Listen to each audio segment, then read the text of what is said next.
Manipur Yoo Legalised touba yaroi cabinet ki firep khundakata handokkadabani haina CADA na khongjang changsinba houkhre ngasi kaisampat lemazam community hall da CADA gi mihut sing tongan ba nupi gi organization yauna wakat mifam pangthokre wakat mifam aduda tongan ba warol iba play card kaya su sijunaki wakat mifam aduda mari lenena CADA gi secretary general Gitchandra mangang na fongdorakpada lenga ki firep CADA na yabang amloi lenga ki firep khundakata handokkadabani natrabadi makhal makha kaya gi khongjang changsilagani haiki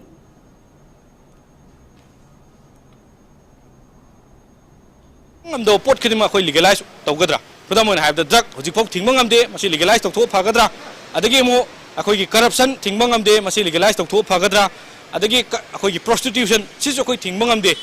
adun legalize tawr phagadra government na changjaliba war on drugs an nakalam changjali adu nakalam da yu yon bagi ayaba pi bai sidi drug chabadi yaroi yu thakudi yani haiba chamane aduna masi government ki khongthang ase handokpiu aduga yu se tasengna government na legalize tarok targadi hoji government na changjaliba war on drugs campaign sisu sung soi soidana fail oigani haibse CADA gi makeri thamjari akhoi double engine ne haiba government sina Miamgi, I found them to local labor Kongtang say, you legalization to one another, you had open another day, a queen Manipuri resources, only later. Other than Atopa, you nataba, a queen Manipur, resource like Navi Lambi, like to Targadi, Karino Miamda, openly Tambio, saying a senator, Maxe, Nakpang Amaroi, Miam the Senator to Biro,